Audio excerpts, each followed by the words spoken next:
So let's continue discussion about this inline axial rotating unit. And notice I'm not calling it a pump or a motor because right now we don't know what it is. For instance, when these are used in some continuously variable transmissions, when this is the variator, sometimes they don't even label it a pump or a motor. They might just label it a unit. But in this context, if we wanted to call it a pump, that pump, as I talked about in the last video, if you go to chapter 4, it will describe all the different types of pumps that you can have.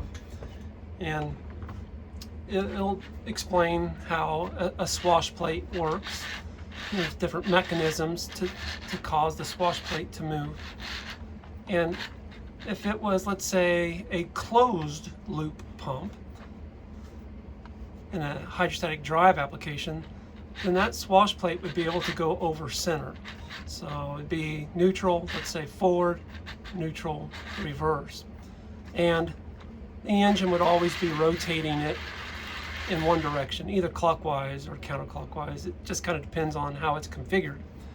But last time I mentioned we could talk about the valve plate.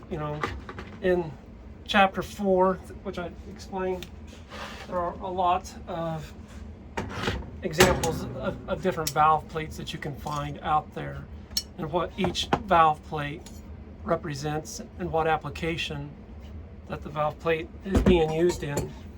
But if this was a closed loop design, then we would label one side port A and one side port B.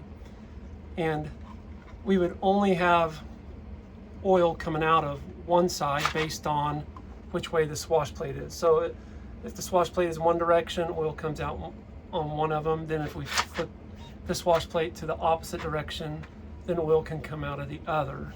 So which one oil is exiting is a function of how your pump has been shifted from forward to reverse, etc. So I'm also trying to work on a fixture that we can put inside of there that would cause us to not allow us to exit neutral. So in other words, this will not move past that positive angle. Well, in that case, if it was used in this application, then we would call it either a fixed displacement pump or we would call it a hydraulic motor. And I'll talk more about a hydraulic motor in other videos. Right now, I'm just trying to see if I can get the audio, the video right. And again, as I mentioned last time, we hope to have more workshops in June for the next 3 summers. And we're hoping to be able to provide one of these trainers to each of the attendees. If you're a U.S. instructor teaching K through 14 in the ag side of things, then we can talk to you more about attending that workshop, having your fees paid and getting a stipend for your travel. You only have to pay $100 to reserve your seat. So more information will be coming on that.